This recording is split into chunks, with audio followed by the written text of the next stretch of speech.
Welcome to Tech Startup Stories, hosted by Natalie Binns. This is the podcast that takes you behind the scenes of the B2B startup world.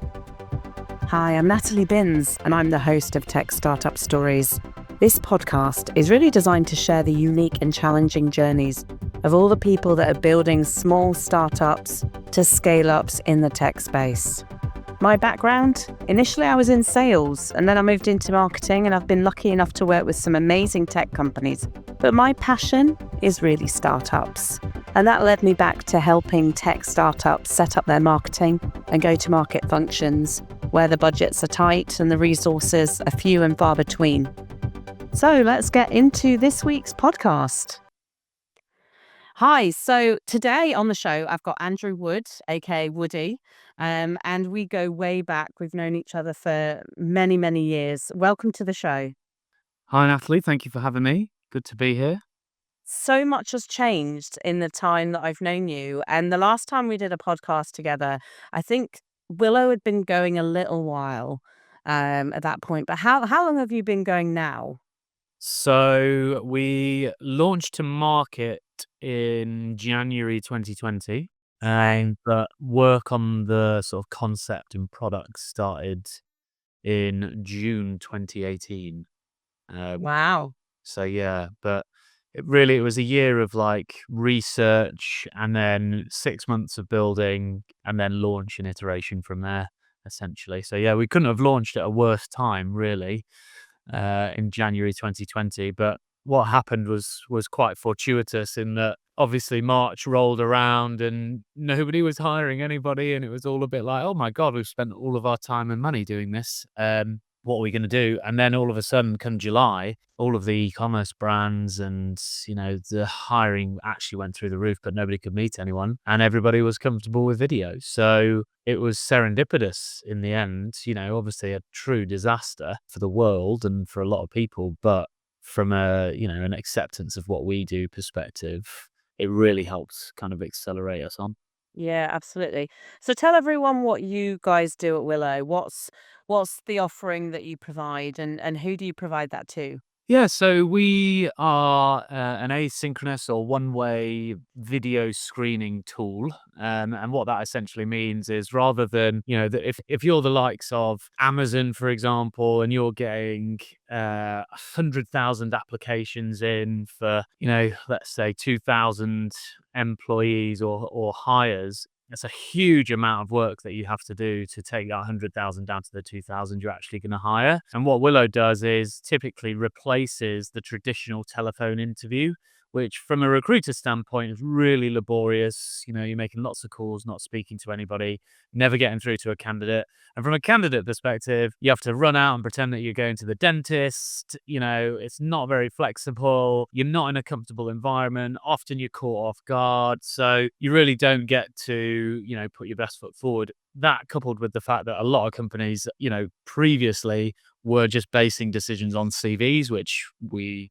may well touch on later, but CVs are an incredibly biased recruiting tool. So what we've done is combine those two things together and give recruiters the ability to automate that process and basically see the person beyond the CV, but at scale, making 100 phone calls and getting through to 10 people. Mm. And so your background before this, you spent many years in recruitment, didn't you? What about Ewan's background? Yeah, so my background was recruitment for 11 years, or recruitment and sales training. And Ewan's background was really interesting, predominantly focused in digital marketing to begin with in the automotive industry. But then he had the opportunity to basically build out new brands and essentially new startup. And that's really where his passion for hiring, people, not paper, came from. Because from Ewan's perspective, starting up a business, as I'm sure a lot of your listeners will know, you can't really compete with the massive salaries of the big organizations. So it has to be things like culture. You have to hire for potential as opposed to experience. Lots of things that are challenges. So he actually started by recruiting using YouTube and asking candidates to upload on there. Realized there must be a better way, and that's when we kind of came together with our joint experience to create Willo. And so how did you guys take that leap together? Like, were you at the right sort of stage that you both kind of said, oh, this is going to work perfectly? So we'd known each other for a long time already. Basically, Ewan had started up his first iteration of what Willow could be, which didn't work out um, quite as planned. That was like back in 2016, and I kind of watched from afar, like, oh, I really love this idea. I'm in recruitment, and it kind of makes sense to me. And then we just sat down, had a coffee, talked about it, and said, yeah, let's make it work. Let's do it slightly different. Get a new team in, be co-founders. I'll work on the sales and finance side of it, which was random given my Sales and background. finance. Yeah, two Wow. guys, sorting their commission plans at the same time as closing the deal. So it was a win-win. Um, and he focused on the product, building it out, managing the product team, and obviously the digital marketing. So we built a full inbound process. So yeah, we kind of, it just evolved over time really, and then the timing was right when we got a bit of traction, got some money, and then quit our full-time jobs and went all in on Willow. So tell me about, obviously, working in recruitment being the business and hiring. At what point did you guys decide, well, I'm sure from day one you needed extra hands, but at what point did you kind of say, right, now we're ready to invest in bringing people in? And how did you guys decide which roles to bring in first? Because those ones are so crucial. Well, the first thing I would say is try not to hire anybody for a long time. And use really good outsourced talent. So to build the platform, we originally used, a third-party development house, basically. In order to do that, though, you really need to have somebody who understands product and can develop it. I guess when we realized that actually our tool wasn't going to be like a plug and play, download the app and start recruiting people, and instead that we were going to have quite a significant sales customer effort in educating people around what using this tool would actually mean and how you would change your processes, and where the value sat and with what type of client. That's where we really knew, okay, now we've got to start scaling from that perspective. But it was really iterative, and it started with sales was the first hires, which is probably counterintuitive to most startups. Most startups, I think, go, oh, we've got to get the product right. We've got to get the product right, But the fact of the matter is, and I'm absolutely stealing this from you, and who probably stole it from somebody else, because I was used to be like, oh, let's make the product better. Let's make the product. And he's like, well, that's great, but there's no point in having an amazing product nobody knows about. So actually, you got to market yourself. You got to get out there, and really, the key is getting feedback from those customers. And if you look at Willow back in 2020. There's still a demo on YouTube that you can watch of the old product if you really wish to, versus where it is today. All of that has really been led up until probably this year by customer feedback, and like constantly watching, iterating, taking feedback from our customers. So sales plays a crucial part in that role, and then it's product's job to assimilate the information, basically. So back to your question, Natalie, when should you hire and who should you hire? It really does depend, but like I say, hold off for as long as possible, and then really think, what is going to give me the feedback in order to grow my business. That's what my mindset, or our mindset, was back in the early days, anyway. And you mentioned that you have, well, obviously you and set up an inbound marketing model, which these things take time to kind of build up. Over time, and hiring salespeople as well would have created the need to have a sales-led model. What are the main go-to-market strategies that you guys have as an organization today? Yeah, and what's interesting is this year is really where that has evolved the most. So up until this point, it's been 100% digital marketing and events, pretty much. So we've won quite a few big customers from sort of industry-led events. But the vast majority and highest frequency of our customers come through, PPC campaigns, etc. what's changed this year as we sort of grow up a bit is over the last, I mean, it's difficult for me to say 5 years. I can't believe it, to be honest. Over the last 5 years, what we've really honed in on is what is our message, what is our brand, and who is our customer. And now, finally, we've got the ability to go to market and be more proactive in a really conscious way, rather than just let's hire a load of SDRs and hope that they figure it out. Um, so this year it'll mainly be still inbound digital marketing, brand awareness, I would call it, rather than events. So that's things like podcasts, things like industry podcasts, yes, some events, but partnership branding, branding alongside your customers, that kind of stuff. And then third and finally, outbound. But as is the nature with all go to market, if you have an outbound function but nobody has any resonance with your brand and doesn't trust you when you call them, you don't have an outbound function. You have a hope and a prayer, basically. So yeah, they're the three kind of main areas we're focusing this year. And you mentioned that you were very focused on the customer. You were taking a lot of their feedback, and that feedback was then being sort of cycled into the product. What would you consider yourselves from a market orientation today? Would you say that you're customer-led, product-led? How would you kind of describe the orientation of the business today? I mean, selfishly, I would want to say that we're both. But it's not an answer, is it, on a podcast? I would say that we have an amazingly simple product, and it's incredibly difficult to give customers what they want in a simple way when it comes to recruiting. So we have definitely hit the nail on the head with that balance from a product perspective. The biggest USP that we have, however, is like our team. Essentially, nobody can develop the team that you have developed. So the culture of how we deal with our customers, how we listen to them, how we build that into the product, how that then feeds back to our customers and how it impacts their daily lives. Really, we're a team-led business that delivers for customers by developing a great product. I don't know if that's an answer, but it really is the truth that if you can have an amazing team of individuals who really understand cohesively how they should work together, then all of the other stuff, that's what people pay for, is a good functioning team, because that's how you deliver great products and that's how you deliver great customer service.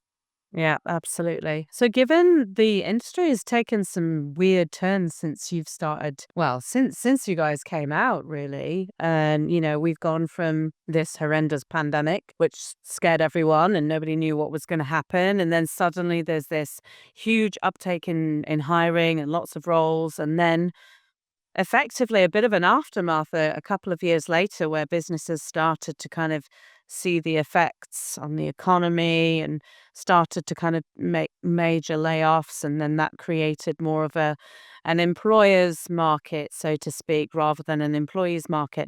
What's been the biggest effects that you've noticed from a client perspective, from an industry perspective, and how have you and kind of ridden that storm, so to speak? Yeah, it's a great question, and I can't, rightly or wrongly, I can't think of many markets that have been this tumultuous. And what you're used to in recruitment is seasonality. Yeah. So absolutely, you'll have the good years where demand is high, and you'll have the bad years where demand is low. But the challenge is now we've got this third wave of the use of AI in recruitment. And so last year, what happened was we saw a record number of applications across all jobs and a record number of redundancies within TA. So you've got this really time poor resource who have got more than ever to review, more than ever applicants to review. So they're really struggling. They're absolutely swamped. And then you add in this dynamic of AI where organizations are saying, right, we need to implement this and assess our candidates and automate the process and almost take recruiters out of that until the very last moment. But then on the flip side of that, you've got candidates believing that they are AI enabled and using ChatGPT to write CVs, answer questions on application forms, create scripted responses, who then end up looking exactly the same as everything that's going through the ATS and through the application. So you've got this sea of sameness which is AI, being assessed by AI for then a time poor team to actually try and, discern whether somebody's good or not right at the end of the process. And I guess where we sit within that and what's really interesting is we both do the automation element so we can get you to candidates at scale, but we also keep the human at the middle of the process because we're actually helping you see the person. They are talking to you as an individual, and removing a lot of the ambiguity of long words you'd never see in a normal CV that seem to be generated by ChatGPT every single day now. So yeah, it's really interesting, and I think over the next year, what you'll see is, you'll see more aggressive implementation of those two things, so candidate and recruiter AI, and you'll see them clash more and more, and then you'll see a revolution where essentially businesses and candidates both sit up and go, well, we're ending up with loads of people who don't have the skills and qualities that we need. And, candidates going, well, I'm ending up in a job I can't do. So what's the point in any of this? And then it'll reach that kind of right equilibrium, and that's going to deliver, highly talented individuals to the right jobs in the right time frame. I think this is such an important topic. And certainly, in previous roles where I've been hiring people, having a really close relationship with the talent acquisition folks as a hiring manager has always been really important because they're dealing with multiple roles. Even if you're not having a huge hiring spree, there's always other roles within the business that are being taken on. And from my perspective, when I was using Willow, the benefit for me was, I'm not a big fan of CVs, and I haven't ever been, to be frank, because I don't think you necessarily get much from them. And if anything, there's no difference to what I can see on LinkedIn. And that's enough for me to kind of go, oh, right, they've done this, they've done that. Let's have a chat. But when you see somebody converse, I think it makes a real difference. But I think there's also other elements to this where we as humans tend to gravitate more towards candidates that look and sound like us. So is there a potential risk there that if we switch more towards, you know, hearing and seeing candidates, whether it's the talent acquisition person or the hiring manager, are we naturally going to cut out people that perhaps aren't extroverts and the role that they're doing is not an extroverted role where they're not necessarily customer facing? Um, if they're not educated enough to understand diversity in personalities, neurodiversity, which I know, we've talked about in the past, but is there a danger that that could happen? And how can we make sure that that doesn't happen moving forward? There's a danger that that could happen, and the reality is it's already happening with face-to-face interviews. True. So at some point, somebody is going to meet somebody, and sadly, if they haven't been trained in unconscious bias and how to call it out and how to score effectively, it's going to happen in the process. And that's why the role of a TA partner, talent acquisition professionals, is no longer just ringing and making telephone calls to candidates and trying to get them in for interviews. It is sculpting a process that delivers skill-based assessments that uncover potential. Good old Apple giving me the thumbs up there. That delivers potential into the customer rather than experience and the typical things that people would look for from a CV, like where they worked, experience, name, location, etc. So the first thing is, think about what you're actually assessing people on and make sure that it is a skills-based assessment that you're doing. The second is do unconscious bias training, and make sure that that's there. And the third really is use tools that enable consistency and objective views of somebody's skills. So, for example, with Willow, the one of the greatest things is, let's say through your ATS or whatever data tool you're using, you're starting to identify that actually it looks like a certain type of individual is coming through more often than others. What you can do is you can then go back and audit everybody's scores and say, well, they were all asked exactly the same question. These are the answers that they gave. Why did you score this person above or below the line? And then secondly, you can also do things like have blind scoring. And honestly, the best and most, I believe, most fair way to deliver like an equitable process is to have a diverse panel of judges. If one person is ultimately making the decision, then that is going to be based in some part on their biases, and that's unavoidable. Whereas if you can have blind scoring across 3 different people from diverse backgrounds with diverse skill sets, you're going to get a much better view of who should be making it through the process. Indeed, indeed. Thanks for sharing that. It's such an interesting topic, and you only need to go on LinkedIn to see the fighting that goes on with, recruitment and employers and employees. The battle continues on, particularly, where these jobs are being added, and there's whether it's a fake job, whether it's a real job. Yeah, it's quite a scary world out there at the moment, and we can just hope that that flips back to the world as we used to know it in the tech space, particularly, of a bigger balance for jobs for people that are out there looking. And on your organization as a whole now, you've been going, well, you've been going longer than 5 years, but effectively you're coming up to your sort of 5th anniversary, so to speak, which I'm sure you're going to celebrate in style. What have been sort of the biggest surprises along that 5-year journey, and what have been the major milestones, good or bad, that have kind of shaped the journey? Yeah, what a question that is. I think you're so invested in every single moment that it's difficult to say what milestones there have been. If I think near term, building out the senior leadership team has been a huge undertaking and a really rewarding one. And we're employing 25 people. We complete 2 million interviews a year, which is a lot. And that's a lot of wages enabled.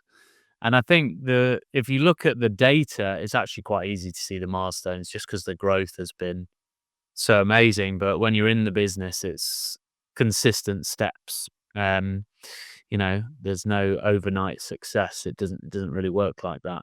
But yeah, like I say, the key milestones have mainly been around building the team and getting the right people in to deliver the product and like I say, the service to the customers. So yeah, and we've just this year or last year we made some really key hires, or I should say probably in the last 18 months we made some really key hires that are absolutely unbelievable, and just making the company grow up a lot, and it's that level of consistency that you have to deliver.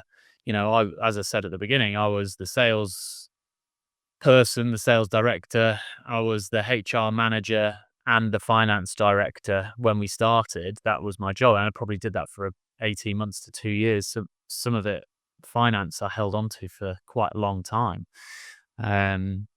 So yeah, taking those things away and being able to focus, now I just purely focus on customers.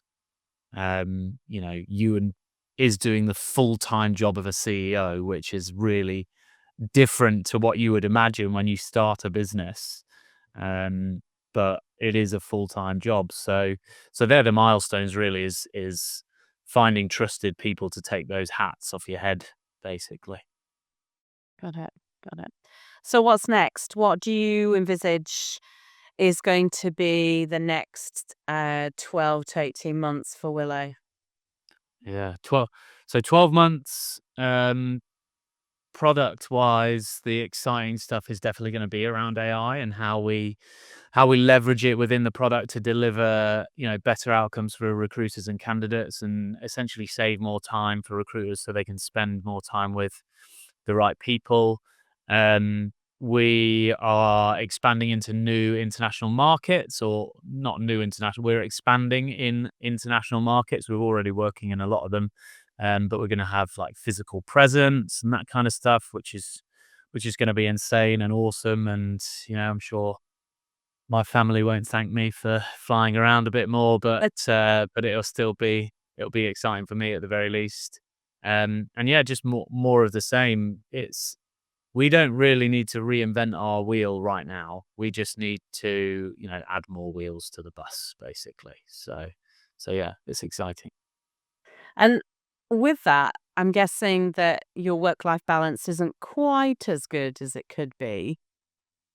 In this sort of 5-year journey, would you say that now, apart from the crazy travel you're gonna have to embark on soon, would you say that you have been able to ease off a little, perhaps from working all hours, or have you maintained a good level of work-life balance over those years?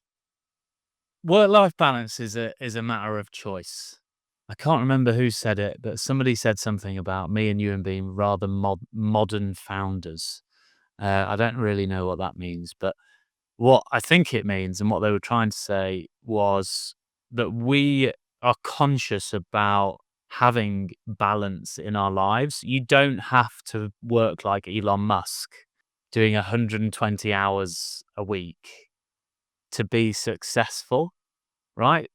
You can. So last year, I played hockey every single week. I played hockey in Cape Town for 2 weeks in the Veterans World Cup, basically, or Masters World Cup, and we still grew the business by 3-figure percentages. So it's it's not impossible to live a life that is sustainable, enjoyable, and still successful um, in your work world.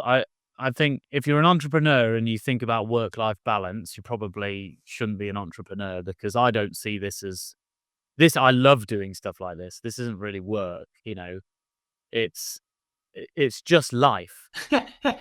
Yeah. And then I have a choice of what other things I want to put into my life and my family, my hobbies, building ridiculous Lego models. It's not ridiculous. That's that's all that's all part of life, and you just have to make the choice. And every now and again I have to make the choice that the business comes first, and every now and again I have to make the choice that my family comes first, and then the hobbies, they'll be the hobbies. So yeah, I think it's really important to be consciously aware that you have a choice.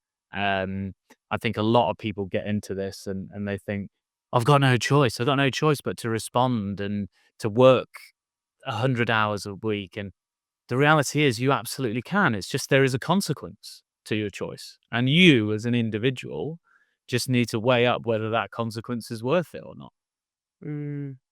Absolutely.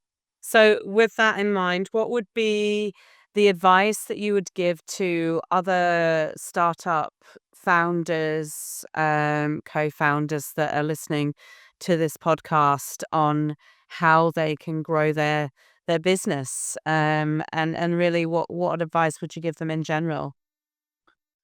What advice would I give? So I guess the thing that has probably come through in this episode the most is that your business is only as good as the people that you employ. So put effort into employing the right people, um, people that you can trust, people that have the right skill, people that don't have the right skill but have the right potential, to deliver on that, and the right attitude, and a lot of that will help you to achieve what you want to achieve. And then I really would say, like, be conscious of the choices that you're making, and you know be aware that 90% of the consequences that you think might happen probably won't. It probably isn't as bad as it feels or sounds. And just be conscious of keeping yourself healthy, because if you don't do that, then you're not going to make it through the toughest times that you'll have in business, basically. So I guess those would be my two tips. Fantastic. Well, thank you so much for being on the podcast. It's been an absolute pleasure. I mean, it's always a pleasure to talk to you, but even more so today. Thanks, Natalie. You too, as always. Very good. And yeah, thanks for having me on. Hope it's been Welcome. And the final question for you, if I may, if anybody wants to get hold of you, speak to Willo and look at Willo for their business, how can they get hold of you? Yeah, absolutely. Probably best to put my LinkedIn profile somewhere on the show notes, as they say in the showbiz. But yeah, just Andrew Wood on LinkedIn, Andrew Wood Willo, whatever. Fantastic. And yeah, I'll be happy to have a chat. Thank you. That's it for this episode of Tech Startup Stories. Have a story you'd like us to share or a topic you'd want to cover? Reach out and we'd love to hear from you. Until next time, take care.